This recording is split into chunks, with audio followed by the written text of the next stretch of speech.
Boss, bali yung problema ng walking foot nyo is ayaw bumaba yung nasa gitna. Ganito po ang gawin nyo po. Check nyo to kung nakaangat to. Ito, kasi ito pag yan nakaangat, yung part na yan, ayan, nakaangat yan. Check nyo baka yung sun lifter, nakaangat dito sa likod.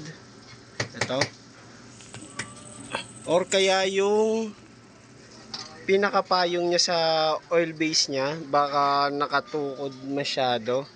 Ang gawin nyo, kung sakali namang nakaangat yung tinuro ko na yung sa inyo, yung check nyo to sa, sa oil pan base. Luwagan nyo to, pihitin nyo pa atras. To. Hanggang sa itong part na to is dumikit na dito sa pinaka oil pan nya. Luwagan nyo lang to, pihitin nyo pa atras. Tapos, kung na-check nyo naman na gano'n na nakababa na lahat, pati yung dito nya, sundutin nyo dito kasi baka ito kinalawang na yung loob. Ay, yung butas na yan. Yan, patakan mo ng langis, tapos paluin mo pababa. Yan. Pero bago mo paluin nyo pababa, luwagan mo muna itong tornilyo na to. Yan,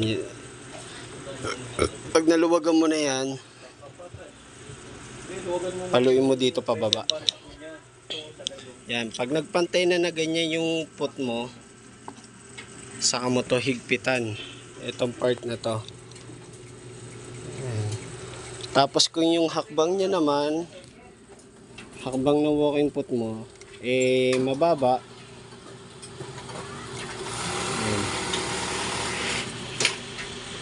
dito mo i-adjust naman.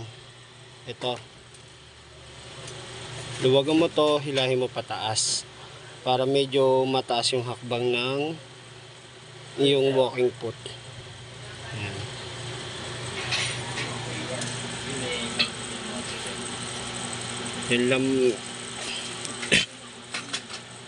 Yun lang po ang gawin nyo muna. Mas maganda sana kung may video tayo na masisend kayo sa akin na problema talaga ng machine nyo para mas makita ko. Ito, check nyo lang ito muna. Ito, yan. Itong part na to. Tapos to, yan. Pag nakaangat to, nakaangat yan sa gitna mong pressure foot. Yun lang muna gawin mo. Makukuha mo rin yan.